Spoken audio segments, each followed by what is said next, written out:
ሄሎ ወይ አባቴ እንዴት ነህ? ደህና ነህ? እንዴት ነሽልኝ እናቴ? እንዴት ነሽ? አለሽ? አለሁ ይመስገን ደህና ነኝ። ይመስገን አለሁልሽ። ምን ሆነህ ነው አንተ እንደዛ የጠፋከው ሰሞኑን በሰላም ነው? አዎ በእናትሽ ሰሞኑን እኮ በቃ የነገርኩሽ ነገር አለ ወይኔ ምናምን እሱ አልተመቻቸልኝም ማቲ፣ ለዛ ነው የጠፋሁት።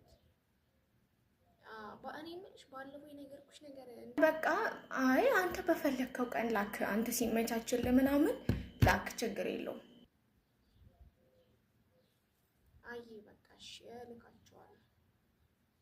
እሺ አባቴ። እና ወይኔ ምን ሆነህ ነው ሰሞኑን እንደዛ የጠፋከው? በቃ የሆነ መላ ምናምን ነገር አልተመቻችልኝም ነበርና ሰውዬው ደግሞ ጥር አድርጎ ይዞኛል። ባለፈው የተቀበልኩት የለም ለባጃጁ ብዬ ምናምን። ወይ በቃ እኔ አሁን አስገባልካለሁ። እሺ ብር ስንት ብር ነው የምትፈልገው? ኧረ እኔ ማማቴ አልፈልግም። ጻጤ የለውም እውነት እኔ አልፈልግም ማቲ። እሺ ኧረ እኔ አሁን ለማዬ ደውልና አስገቢለት እላታለሁ ማዘርን አሁን ደውዬ። እሺ በቃ እንደተመቸሽ። እሺ በቃ አባቴ ደህና ዋልልኝ። እሺ ቻው፣ እወድሃለሁ። አይ በቃ እሺ እወድሻለሁ እናቴ። ማኮ ራስሽን ጠብቂልኝ ደግሞ። አይ እሺ የኔ አባት አቶ እኮ ነው እግዚአብሔር ቢኖረው እኮ እንደዚህ እንትን አይነት